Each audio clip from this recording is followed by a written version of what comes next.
मियां शहबाज शरीफ के मुसलसल लंदन में कयाम पर पीपुल्स पार्टी की क़यादत नाराज। मियां शहबाज शरीफ की हुकूमत की पॉलिसियों पर कड़ी तनकीद। मियां शहबाज शरीफ पाकिस्तान वापस आने से गुरेज़ा क्यों हैं? मुशीर इत्तला डॉक्टर फिरदौस आशिक ऐवान का सवाल। हुकूमत मुआशी बहाली में और अपोजिशन मुश्तरका हिकमत अमली बनाने में नाकाम क्यों? पूछेंगे रहनुमा तहरीक इंसाफ कमल शोजब से, रहनुमा मुस्लिम लीग नून डॉक्टर तारिक फजल चौधरी से और एंकर पर्सन तजियाकार इमरान खान से।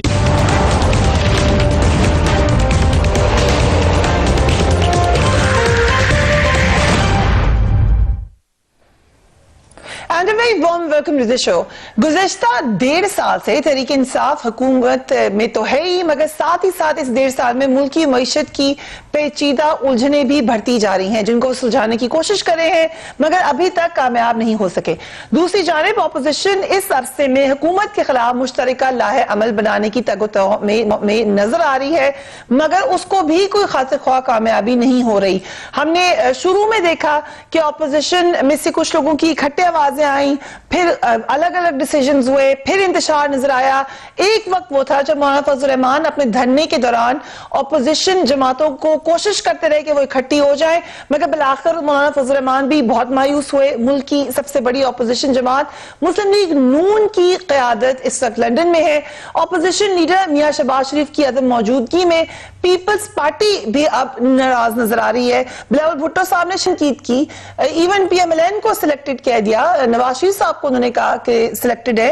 पहले वो ये बात प्राइम मिनिस्टर इमरान खान के लिए कहते थे और ये प्रेशर यकीनन बिल्ड हुआ है PMLN पर, इसीलिए राना सनाउल्लाह को कहना पड़ा कि अपोजिशन जमातें मिलकर हुकूमत के खिलाफ मुश्तरका अमल चलाएंगी। कहा तो है राना साहब ने ये, मगर मुझे अच्छी तरह याद है आज से 2 हफ्ते पहले भी इसी किस्म का बयान में राना साहब का चला रही थी, उससे 1 हफ्ता पहले भी मैं इसी किस्म का बयान राना साहब का चला रही थी, लेकिन क्योंकि उन्होंने कह दिया है।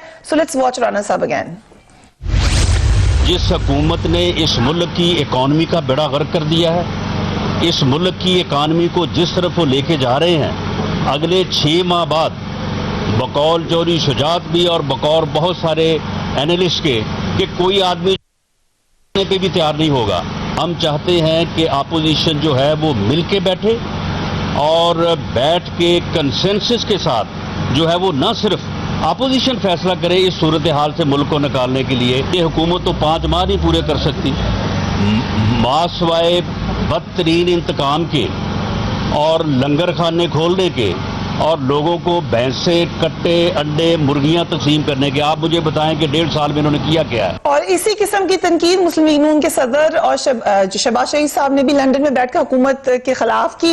उन्होंने कहा इमरान न्याजी एंड ऑब्वियसली इमरान न्याजी वो तब कहते हैं जब वो शदीद तनकीद करने के मूड में होते हैं। दिमाग की जगह 1.5 साल से मईशत सिर्फ जबान से चला रहे हैं, नौकरियां जंगल और सुकून खबर देगी। इमरान पाकिस्तान को शुजात की जन्नत बनाना चाहते हैं। माजी की हुकूमत पर इल्जामात और इनके मंसूबों पर अपनी तख्तियां लगाकर नया पाकिस्तान बनाया जा रहा है। डॉक्टर साहब thank you so much for being on the program. तनकीद करें, इनकी तनकीद तो मीडिया भी कर रहा है और लोग भी कर रहे हैं। ऑपोजिशन लीडर का कोई रोल नहीं है, ऑपोजिशन की सीनियर जमात का कोई रोल नहीं है, वो आप लोगों ने नहीं पूरा करना। बिस्मिल्लाहिर्रहमानिर्रहीम। देखिए जी, 2 चीजें हैं। एक तो अपोजिशन का रोल है बाहैसियत लीडर ऑफ अपोजिशन शहबाज साहब का, और दूसरा PMLN के वो प्रेसिडेंट हैं, वो भी उनका एक रोल है ज़ाहिर पार्टी के हवाले से। मुझे ये बात समझ नहीं आती कि PMLN से ज्यादा दूसरे लोगों को प्रॉब्लम हो रही है कि जनाब पार्टी नहीं चल रही, पार्टी में पता नहीं क्या हो रहा है। यानी इतनी हमदर्दी उन्हें हमारे साथ हो गई है। आपको कोई प्रॉब्लम? मुझे तो, मैं आपको यही अर्ज करने लगा हूँ कि जमात को कोई प्रॉब्लम नहीं है, जमात के मामला चल रहे हैं। शहबाज साहब वहां से पार्टी की जो पॉलिसी होती है उस पर गाइडलाइंस हमें देते हैं, जो उन बात होती है। ऑफ कोर्स उन दिनों ना, अब मतलब 6 साल आगे की पॉलिसी तो नहीं दे सकते ना, इन दोनों की देंगे करंट सिचुएशन के ऊपर। ऑफ कोर्स राब्ते में रहते हैं, कोई बात हो डायरेक्ट बताते हैं। ठीक है, मतलब अगर मुझे बताते हैं तो उसका मतलब है कि और कितने हमारे सीनियर मुझसे मौजूद है पार्टी में। आपको टेक्स्ट आया है शहबाज शरीफ साहब का? बिल्कुल। कब आया था? लास्ट मतलब आते रहते हैं, कोई भी। अभी हमने कल परसों प्रेस कॉन्फ्रेंस की है, चला रहे हैं वो ऑपोजिशन के सारे काम करते हैं। आप बिल्कुल ही मामलों में चली गई हैं। मेरे कहने का मतलब यह है कि अगर वो मुझे कोई डायरेक्शन दे सकते हैं बीइंग प्रेसिडेंट इस्लामाबाद, ठीक है, तो मुझसे कितने सीनियर पार्टी में मौजूद हैं। इसका मतलब वो बराह रास्त अपने पार्टी के जो लीडर्स हैं उन्हें गाइड करते हैं, डायरेक्शंस देते हैं। फिर मियां नवाज शरीफ साहब पार्टी के कायद हैं, जो पार्टी की पॉलिसी है वहां से ड्राइव होती है। उनकी सेहत ठीक नहीं है, बीमार नहीं है, ये एक हकीकत है। जब तक उनकी सेहत के बारे में हतमी फैसला नहीं होता कि इंग्लैंड में इलाज होना है या अमेरिका में होना है, शहबाज साहब की वहां रहने की वजह ये है, ये उस फैमिली का एक जेन्युइन इशू है। इससे पहले बेगम कुलसूम नवाज साहिबा की सेहत के हवाले से भी मुख्तलिफ हर्जा रसाई मैं तो कहूँगा की गई, लेकिन अल्टीमेटली आपने देखा कि वो सीरियस इश्यूज में है तो फिर थोड़ा सा रिटायरमेंट ले लें, किसी और को रिटायर है। नहीं, आप इसकी फिक्र ना करें। Let somebody else take over. बड़े लोग हैं, आप आ जाएंगे। मैं आपको अर्ज कर रहा हूँ कि जब हमारे मामला ठीक चल रहे हैं पार्टी के, तो बाकी लोगों को क्यों इतनी फिक्र हो रही है? हमसे इतनी ज्यादा हमदर्दी ना करें, हमें अपने मामला चलाने कोई ना पूछे क्या। अल्लाह के फजल से बिल्कुल मामला ठीक है। और बाकी जहां तक लीडर ऑफ अपोजिशन का ताल्लुक है, हमारी पार्टी के पार्लिमानी लीडर भी मौजूद हैं, हमारी पूरी पार्लिमानी पार्टी मौजूद है, हमारे मुख्तलिफ हमारे पार्लिमान के जो मुख्तलिफ अपने थिंक टैंक्स हैं, मीडिया ग्रुप्स हैं, आपस में डिस्कशन के लिए पॉलिटिकल ग्रुप्स हैं, मिल मिला के हम अपने मामला चला रहे हैं। Everything is going as planned. इससे पीपल्स पार्टी को भी लेटेस्ट तकलीफ हुई है इस हवाले से। I come to you Imran Khan साहब। एक तो हम पहले बिल्कुल मीडिया का दौर है, न्यू मीडिया का, लेकिन व्हाट्सएप पे ऑपोजिशन लीडर काम कर रहे हैं, हम बड़े एडवांस हो गए इस हवाले से। देखें ऑपोजिशन लीडर क्या करे बेचारे, अब उनको पता है कि ऐसे नहीं होता पाकिस्तान में कुछ भी। जब ये माहौल बन गया था कि जजेस को बहाल करना है, तो फिर उन्होंने अपोजिशन का रोल प्ले किया था, बड़ा तगड़ा किया था। मुझे याद है चक्री में कैसे पीपल्स पार्टी की हुकूमत को चक्कर दे के शहबाज शरीफ साहब निकल गए थे और छलावे का रोल प्ले कर रहे थे उस वक्त, और किसी के काबू नहीं आ रहे थे। वो उस वक्त की डिमांड थी। वही शहबाज शरीफ साहब जब नवाज शरीफ साहब मॉडल टाउन से निकले और टेंट उन्होंने फाड़ दिए हमजा शहबाज साहब ने गाड़ी मार के, और कंटेनर जो है वो नजर ही कहीं नहीं आए, ये उठा उठा के फेंक रहे थे, और उसके बाद हर तरह से क्रेने और कारकुन निकले और फिर ये निकल पड़े। तो वो माहौल होता है अपोजिशन करने का। इस वक्त पाकिस्तान में अपोजिशन करने का माहौल नहीं है। अभी सिर्फ अपोजिशन यही हो सकती है जो तारिक फजल चौधरी साहब कर रहे हैं, अभी सिर्फ अपोजिशन वही हो सकती है जो बिलावल भुट्टो जरदारी कर रहे हैं, या शहबाज शरीफ साहब अगर पाकिस्तान में भी होंगे इस वक्त अपोजिशन सिर्फ इतनी करेंगे कि वो बयानात देंगे, बयानात के अलावा कुछ नहीं करेंगे। प्रैक्टिकल अपोजिशन इस वक्त मुमकिन नहीं है, या वो जो लोग डिजाइन करते हैं चीजों को, वो ऐसा कोई डिजाइन करने के लिए इस वक्त तैयार नहीं है। यहां पे हुकूमतें बनना, हुकूमतें गिरना, ये सारी चीजें कहीं और डिसाइड होती है, और जब डिसाइड हो जाती है तो हर एक अपना अपना रोल प्ले करता है। अभी तक किसी को उसका रोल दिया नहीं गया। जब जिसको जो रोल मिलेगा, मैं देखें एक बात मैं आपको बड़ी संजीदगी से कह रहा हूं कि आज तक पाकिस्तान की सियासी तारीख में अगर किसी ने अपने रोल को सबसे अच्छा निभाया है, जो रोल बनाकर दिया गया, तो वो पीएमएलएन है। इसने कभी मायूस नहीं किया। जब भी कभी ऐसा मौका आया और अपोजिशन करनी पड़ी, आपको नजर आएगा कि हर गली से हर जगह से पीएमएलएन निकलेगी और वो अपोजिशन करके दिखाएगी। लेकिन जब तक उनको ये रोल दिया नहीं जाता तब तक वो उसको प्ले नहीं करेंगे। इतने बेवकूफ नहीं है, उनको पता है सियासत की टाइमिंग बड़ी इंपॉर्टेंट है। जब तक उनको कहा ना जाए, जब तक माहौल बन ना जाए, तब तक वो नहीं करेंगे। राइट। सो माहौल इस वक्त जो है वो ऑपोजिशन के लिए फेवरेबल नहीं है कंवल शौजब साहिबा। सो गवर्नमेंट के लिए कितना फेवरेबल है? इंफॉर्मेशन मिनिस्ट्री ने भी आवाज उठाई, खुशी का इजहार किया कि बिलावल भुट्टो साहब ने नवाज शरीफ साहब को भी सिलेक्टेड कह दिया, बट लेट्स नॉट फॉरगेट कि वो प्राइम मिनिस्टर को भी यही कहते हैं। बिस्मिल्लाहिर्रहमानिर्रहीम। Thank you very much. देखिए इमरान खान साहब की बात से शुरू करते हैं और रिवर्स ऑर्डर में आती हूँ। आपके जो बयानिया स्टार्ट में आपने दिया उसमें जो इमरान खान साहब ने बात की है, इससे मुझे ये समझ आई है कि जो बिलावल साहब कहते हैं, मैं सिर्फ उन्हीं की बात को मैं से कुछ अखज़ करने की कोशिश कर रही हूँ कि अगर हुकूमत सिलेक्टेड है तो उनका ख्याल है कि अपोजिशन भी सारी सिलेक्टेड और सारी डमी अपोजिशन है, सारी कठपुतलियां बैठी हुई हैं। जो उन्होंने बात की है मोरलेस यही बात की है ना कि जब तक जिसको रोल मिलेगा, जिसके धागे खींचे जाएंगे, मेरा ख्याल है अब थोड़ा सा हमें इससे बाहर आना चाहिए। तारिक फजल साहब बैठे हुए हैं, मेरे ओपोनेंट है, पीएमएलएन के हैं, लेकिन बतौर पॉलिटिशियन मैं इस बयान पे जरूर प्रोटेस्ट करूंगी। हम इतनी भी डमीज नहीं यहाँ पे आए हैं, हम आवाम का वोट लेकर यहाँ आए हैं। अब इस फॉर्मूले से थोड़ा सा उनका अपना जाती राय हो सकती है, मगर जरा बाहर क्या है कि डमी सिर्फ हमें बाकी नहीं है, या बाकियों के ऊपर है, या पॉलिटिशियंस को सबको डमी कह देना कि इस मुल्क में सिर्फ एक एस्टैब्लिशमेंट है जिसके हाथ में धागे हैं और ये सारे सिर्फ जो हैं वो वाली वो जो हम इस तरह करके बैठे हुए हैं, वक्त दिया है उन्होंने, ये बिल्कुल एस्टैब्लिशमेंट करना। चले वो उनकी अपनी मर्जी है, वो बेहतर समझते होंगे कि वो क्या कह रहे हैं, लेकिन मैं वो बता रही हूँ जो रियलिटी है। और ये हमारे लिए एक बहुत ही जनरलाइज स्टेटमेंट है। किसी भी पॉलिटिशियन से अगर हम बैठे हैं, जरूर करिएगा, मुझे सिर्फ देखिए जी, चाहे जो भी ये कहेंगे रोल है नहीं है, वो इंटरनेशनली भी आपने बहुत सारी चीजों को देख के लेके चलना होता है, लेकिन जरूरी नहीं होता है कि सारी डमीज ही बैठी हुई हो। तो मेरे ख्याल में कि जो मंजरनामा लिखा जा रहा होता है उसमें अपने भी दिमाग काम करते हैं। कुछ लोगों का इस वक्त 15% दिमाग काम कर रहा है और काफी अरसे से करता रहा है, इसलिए उन्होंने अच्छे फैसले नहीं किए इस मुल्क में, तो आज उन्हें बाहर जाना पड़ा है। लेकिन जो बाहर गए थे और इस मुल्क की अदालतों में जमा करा के सर्टिफिकेट गए थे कि मैं इन्हें वापस लेकर आऊंगा, उन्होंने खाली ये नहीं कहा था कि जब तक नवाज शरीफ साहब ठीक नहीं होंगे मैं वापस नहीं आऊंगा। उन्होंने अपने बारे में ये बात नहीं की थी, उन्होंने नवाज शरीफ साहब के लिए कहा था। लंदन जाने और आने में सिर्फ 6 घंटे लगते हैं वापस आने में, तो वो बीच में 10 दफा चक्कर लगा ले। किसी ने मना किया उनको कि जिस वक्त नवाज शरीफ साहब की कोई ऑपरेशन हो रहा हो या उनकी कोई सर्जरी हो रही हो या कोई प्रोसीजर हो रहा हो तो वो वापस तशरीफ ले जाएं।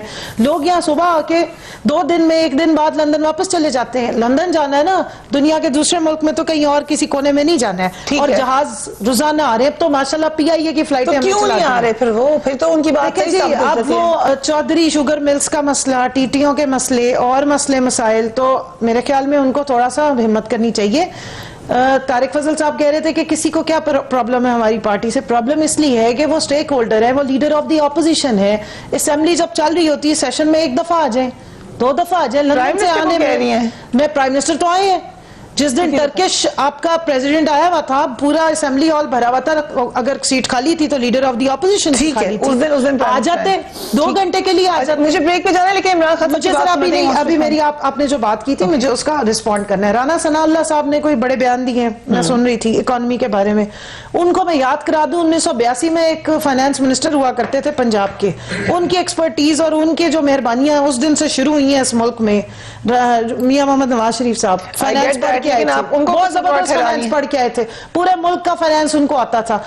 जिस एक तरफ इकोनॉमी जा रही है ना फरिया, मैं आपको सिर्फ इतनी एक प्रेडिक्शन 1 लाइन में बता दूं, वहां जाने के बाद इन सब का फ्यूचर फारिग है, क्योंकि लोगों को समझ आ जाएगी कि मुल्क जो है वो ठीक हो गया और खराब करने वालों का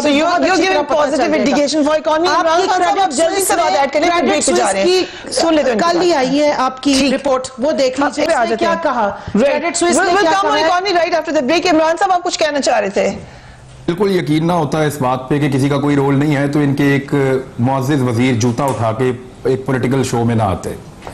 दूसरी मैं एक चीज आपसे अर्ज करूं कि इनके पीछे जो हाथ है, वो हाथ आज इनके पीछे ना हो तो ये पाकिस्तान के अंदर जो पॉलिटिकल पार्टीज है वो इनके साथ क्या करें आप सोच भी नहीं सकते। वो कितना बड़ा एहतजाज कर दें। इमरान खान साहब ने खुद एम्पायर की उंगली का तस्करा किया था। पाकिस्तान में एस्टेब्लिशमेंट का पॉलिटिक्स के अंदर रोल एक हकीकत है, हम उससे नहीं भाग सकते। मरियम नवाज का जब ट्विटर बोलता है, जब वो जलसे करती हैं या टीवी पे आती हैं तो प्रॉब्लम होती है हुकूमत को। वो प्रॉब्लम मरियम नवाज ने खुद से खत्म कर दी।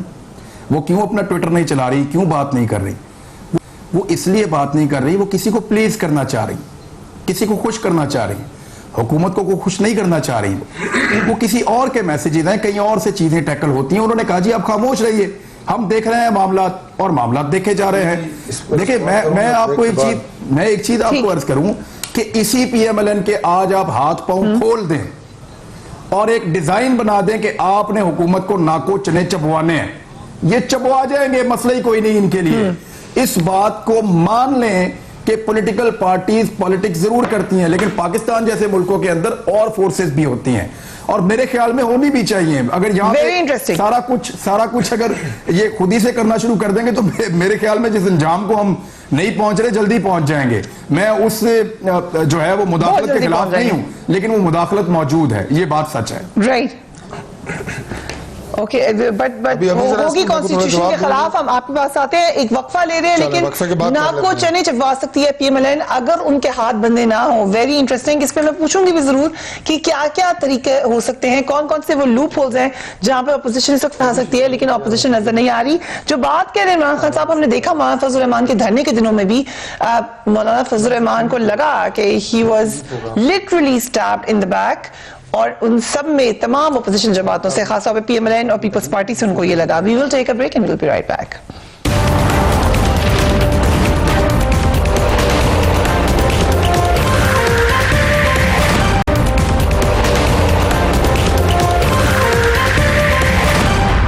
उनकी हमशीरा फरियाल तालपुर भी जमानत पर ही रहा हो चुकी हैं।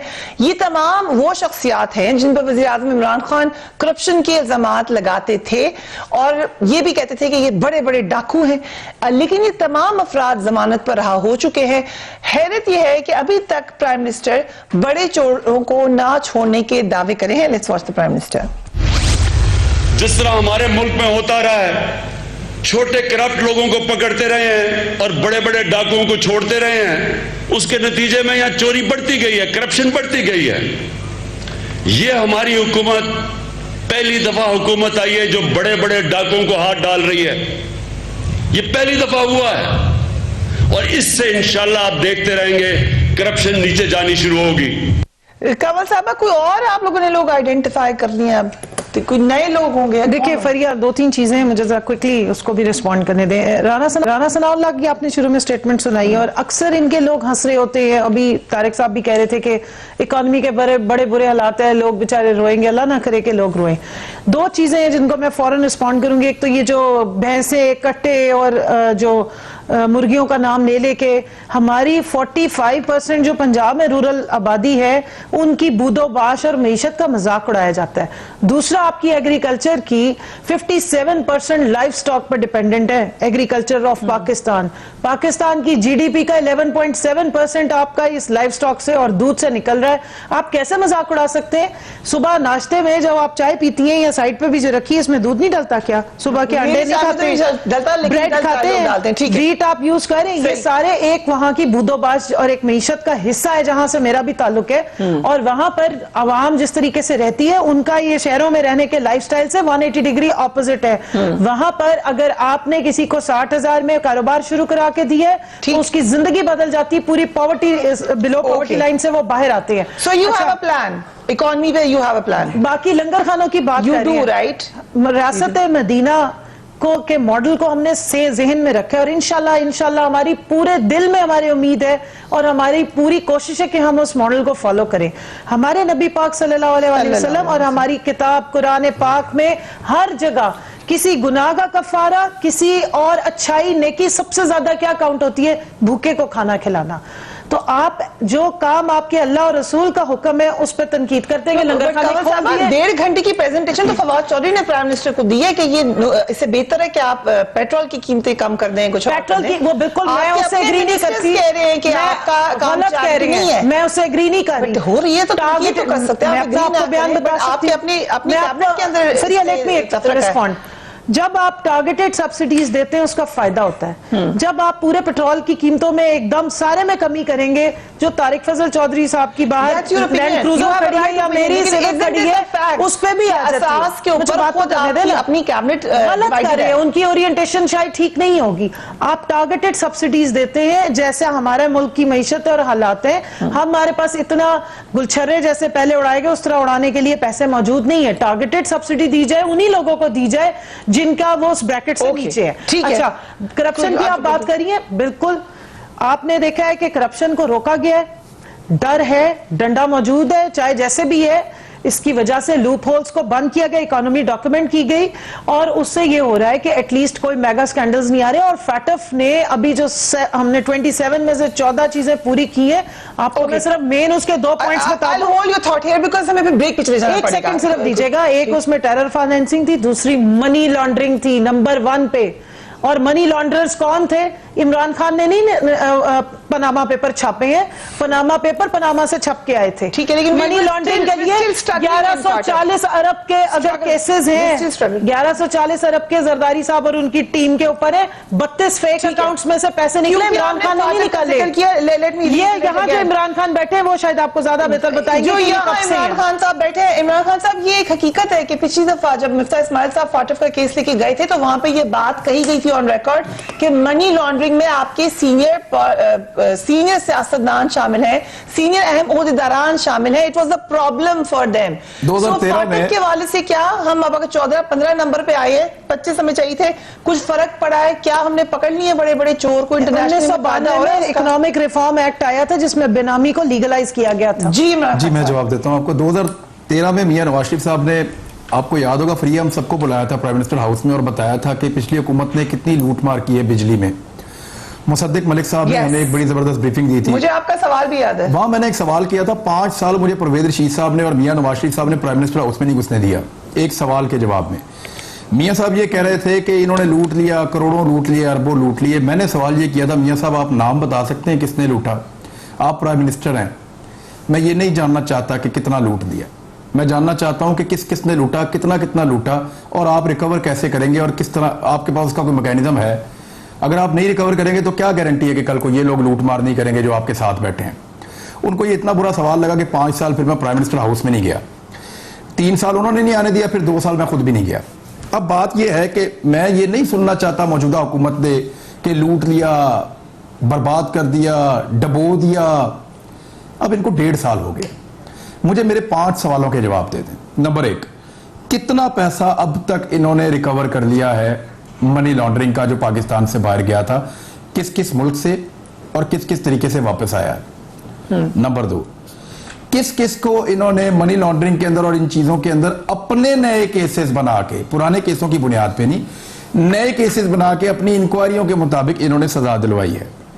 नंबर 3, कौन कौन से ऐसे बड़े बड़े पाकिस्तान के टाइकॉन्स और माफियाज इस वक्त जेलों के अंदर बंद हैं जिन्होंने पाकिस्तानियों का पैसा लूट के पाकिस्तान से बाहर भिजवा दिया है?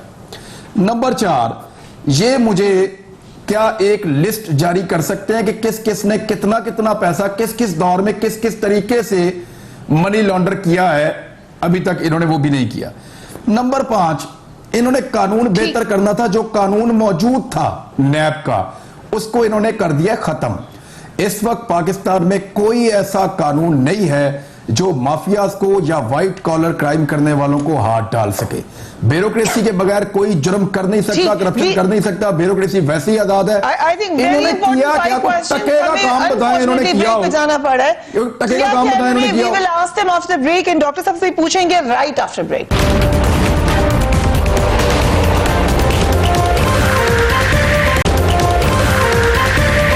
तमाम नैरेटिव है करप्शन हम नहीं छोड़ेंगे, एहतसाब करेंगे, फलां कर लेंगे, ये सिर्फ टीवी टॉक शोज की हद तक है। ये जब जाते हैं ना अदालतों में, इनके वकील शर्मिंदा होके आते हैं, जजेस की अभी शायद खान साहब की जमानत लगी हुई है, नैब के पास कोई जवाब नहीं है। एक डेट लेते हैं, दूसरी आज तारीख थी, फिर डेट ले ली है। मेरे कहने का मतलब ये है, कभी छुट्टी पे चला जाता है नैब का वकील, हो भाई आओ जवाब दो। जज साहब उनसे सवाल पूछते हैं, जवाब कोई नहीं है। यही यार राना सनाउल्लाह का था, उसके ऊपर हीरोइन डाली गई। जब उन्होंने कहा भाई कोई सबूत, कोई अपना कोई वीडियो, कुछ कख भी नहीं, उल्टा जो वजीर है वो कुरान पाक उठा के असेंबली पहुंच गया। भाई तुम मौके के गवाह, वजीर ने नहीं उठाया था, राना सनाउल्लाह ने उठाया है। और अभी ना राना सनाउल्लाह ने उठाया है, लाके ख्वाजा आसिफ ने दिया, आप मौजूद नहीं थे, मैं बता रही हूँ। वजीर को तो हमने रोका कि आप मत करें, और रूलिंग भी उस वक्त जो चेयरमैन बैठे हुए थे, चेयरमैन साहब बैठे हुए थे, उन्होंने मना किया कि ये काम यहाँ पर मत करें। आपने गलत बात की है ना, मैं करेक्ट कर दूं। राना सनाउल्लाह ने कुरान पाक उठा के और पूरी उसमें बैठ के बात की। सर मैं वहां मौजूद थी, किसने क्या नहीं पढ़ा है? किसने क्या? आप आ जाते। इमरान खान साहब ने बिल्कुल पढ़ा है, जब हमको पढ़ना चाहिए था। आप बाकियों की बात करें, हम सब मौजूद थे। ये तो एक आप बेतु की बात पे चलिए ना। आप लोग गए थे फैसलाबाद, आपके फॉरेन, आपके साबिक फाइनेंस मिनिस्टर फौत हुए थे, साबिक फाइनेंस मिनिस्टर साहब फौत हुए थे इनके फैसलाबाद में। इनकी कौन सी राइट,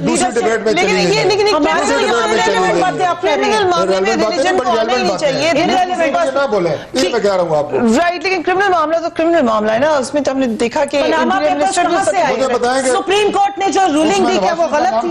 सुप्रीम कोर्ट ने क्या गलत, सुप्रीम कोर्ट का फैसला गलत है, आप बताएं क्या गलत है? सुप्रीम कोर्ट ने क्या गलत फैसला दिया? Okay, will come to another point. अभी कुछ से कन्विक्टेड है नवाज शरीफ, एक और मामले पे आ जाते हैं, क्योंकि क्वेश्चन ये नहीं था हम इररिलेवेंट हमारा पनामा में कुछ होता है, पनामा को छोड़ दे, के लिए कामें यूज होते हैं, पनामा को छोड़ दे। सवाल तो आपकी गवर्नमेंट में आने के बाद था, आपकी गवर्नमेंट में आने के बाद क्या क्या हुआ है। एक और मामला जो अभी जिक्र भी किया थोड़ी देर पहले इस प्रोग्राम में, इसका जिक्र भी हुआ कि कोई खास कुव्वतें जरूर होती हैं जो कि एट प्ले होती हैं। इसी के बैकग्राउंड में खबरें चलती रही कि साबिक वज़ीर-ए-आज़म नवाज शरीफ जो इलाज के लिए लंदन में मुकीम है, उनके साथ शहबाज शरीफ साहब भी हैं, कोई शख्सियत उनसे मिलने आई है और पुरस्कार तरीके से सोशल मीडिया पर इस पर कयास राइयां होती रही, फिर टीवी टॉक शोज में भी इस पर बात हुई। शख्सियत आप अभी देख सकते हैं स्क्रीन के ऊपर, मुख्तलिफ लोगों ने कभी किसी का नाम लगाया, कभी किसी का नाम लिया। जो तर्जुमान है मुस्लिम लीग नून के अफजाल भट्टी, वो ये कह रहे हैं कि मुलाकात करने वाला शख्स नवाज शरीफ और शहबाज शरीफ के जाती दोस्त थे और इनका सियासत से कोई ताल्लुक नहीं। इमरान खान साहब, ये जो आप थोड़ी देर पहले जिक्र भी कर रहे थे, ये खुफिया मुलाकातें कोई हो रही है लंदन में, क्या इसका उससे ताल्लुक हो सकता है? नहीं, ये वो मुलाकात नहीं है। देखें, वो मुलाकात अगर हमने पकड़ ली तो वो खुफिया कैसी है, या बाहर खड़े हुए एक आदमी ने फोटो बना के पकड़ ली तो वो कैसी खुफिया मुलाकात है? वो खुफिया मुलाकात वो होती है जो हो रही है मुलाकात, लेकिन ये वो नहीं है। वो खुफिया मुलाकात वो होती है जो खुफिया होती है, और उसको रिपोर्ट जब करना होता है तो आपको बड़े तरीके से करनी पड़ती है। ऐसे रिपोर्ट भी नहीं होती वो आप वो खातिर जमा रखें। ये वो क्या पीएमएलएन ये तासुर देने की कोशिश कर रही है कि हम मुलाकातें कर रहे हैं? नहीं, देखिए, जहां इन्होंने मुलाकातें करनी थी वो पहले हो गई थी, जब मियां साहब वगैरह पाकिस्तान से बाहर नहीं गए थे और इनके पास कुछ श्योरिटी मौजूद थी। अब इमरान खान साहब रास्ते में एक रुकावट बने हुए मरियम नवाज साहबा के बाहर जाने के लिए। वो कैबिनेट के थ्रू उन्होंने रोक के रखा हुआ है कि मरियम नवाज को बाहर नहीं जाने देंगे, और ये एक जिद जैसी कैफियत है। मुझे ऐसा लगता है कि अदालत से उनको रिलीफ मिल जाएगा और मरियम नवाज साहबा ने अल्टीमेटली पाकिस्तान से बाहर चले जाना है और शहबाज शरीफ साहब पाकिस्तान वापस आएंगे और एक नरम किस्म की अपोजिशन करेंगे। अब जब टाइम आएगा तो फिर ये तगड़ी अपोजिशन भी करेंगे, लेकिन उसके लिए पहले माहौल बनेगा और इनका रोल इनको दिया जाएगा, फिर ये उसको प्ले करेंगे। राइट, कंवल शोजब साहिबा, आपको फ्यूचर का मंजरनामा 832 अरब के करप्शन के केसेस हैं। मुझे तो लग रहा है अगले प्रोग्राम में मुझे बुलाने की जरूरत ही नहीं है, इमरान खान साहब को बुला लिया करें हमारी तरफ से। चले आप बता दें कौन की शख्सियत? उन्होंने बता दिया है, ठीक, उन्होंने बता दिया। मेरा ख्याल बड़ी अच्छी बात की है। You agree with him? मैं बिल्कुल एग्री करता हूँ। तो फिर तो आपने कंफर्म कर दिया, फिर आप ना परेशान होने से। उन्होंने सही कहा कि वैसे इमरान जिस तरह की बातें करें उसके बाद पार्लियामेंट हम बंद कर देते हैं, घरों में बैठते हैं और नहीं बंद नहीं करनी, उसका भी अपना पार्लियामेंट का अपना एक रोल है, उनका अपना एक रोल है। छोड़े, फिर हम लोग अगर हम एक फ्यूटाइल एफर्ट करें और सारी कठपुतलियां ही हैं तो फायदा क्या फिर इस सारे कारनामे का? नहीं, पार्लियामेंट का रोल है। हमें अपनी मुल्क की जो सियासत है उसको इस तरह डिफाइन करने की जरूरत नहीं है। ठीक है, एक अजम्पशंस हो सकती हैं, एस्टैब्लिशमेंट जिन्नात पे नहीं है, हमारी तरह के वो इंसान है, हमारे अपने लोग हैं, हमारे मुल्क के बड़े वफादार हैं और वो इस मुल्क के इंटरेस्ट को सुप्रीम रखते हैं। ये किधर लेके जा रहे हैं? मैंने कब कहा है वो वफादार नहीं है? वो हम सबसे ज्यादा वफादार हैं, हम सबसे ज्यादा पाकिस्तानी हैं। कुछ और बात कर रही हूँ, हम सबसे ज्यादा ये सियासत एक जमाने में शुरू हुई, इसी तरह ही हुई, चांगा मांगा की सियासत भी हुई, सब कुछ हुआ, लेकिन एक जगह पे कहीं ना कहीं तो लाइन ड्रॉ करनी होती है। आपसे भी खुफिया ही है वैसे कंवल साहब, आपको नहीं पता खुफिया मुलाकातों के बारे में कुछ? देखिए, इनकी तो बड़े लोगों से खुफिया मुलाकातें हो रही हैं। अभी बैक डोर से पहले कोई और आई, फिर कोई और गए, कोई कभी अफगान सदर आ जाते हैं। तो वैसे तो उनकी तबीयत काफी ठीक है, माशाल्लाह बेहतर है। अब तो ब्लड जो प्लेटलेट्स का काउंट है वो काफी बढ़ गया है। डॉक्टर साहब जल्दी से बता दें, बिल्कुल एक मिनट रह गया। लंदन प्लान्स या लॉबी वहां से बैठ के करने की कोशिश कर रहे हैं, ये क्या होने लग गया? मुलाकातें होने शुरू हो गई हैं तो बीमार के लिए फॉर्मली कोई ऐसी मुलाकातें या कोई इस तरह के पार्टी के जो एक्टिव पहले भी जेल से गए थे जमानत करा के, तो जज से मुलाकात कर ली थी। अब पता नहीं कैसे कोई ऐसी मैंने पार्टी के लोगों को अंदर नहीं जाने देते, ये लोग दरवाजे पे खड़े होकर एवनफील्ड अपार्टमेंट में केक काटते हैं। साहब को ना तो कोई आइसोलेशन में है, ना मियां नवाज शरीफ साहब को डॉक्टर ने कोई चलने फिरने से मना किया हुआ है। जो उनके जाती दोस्त हैं, अगर वो अपनी जाती हैसियत में कहीं गए हैं, वो पॉलिटिकल एक्टिविटी है, एका दुका मुलाकात उनकी पर्सनल कैपेसिटी में होती है। लेकिन क्योंकि वक्त खत्म हो गया, इस पिक्चर ने सोशल मीडिया को बड़ा वाइब्रेंट रखा और साथ साथ स्पेकुलेशन भी जारी रही। बट जैसा कि खुफिया मुलाकातें तो खुफिया तौर पर हो चुकी हैं, ये मुलाकात यकीनन खुफिया नहीं थी। अपना और अपने घर वालों का ख्याल रखिए। अल्लाह हाफिज।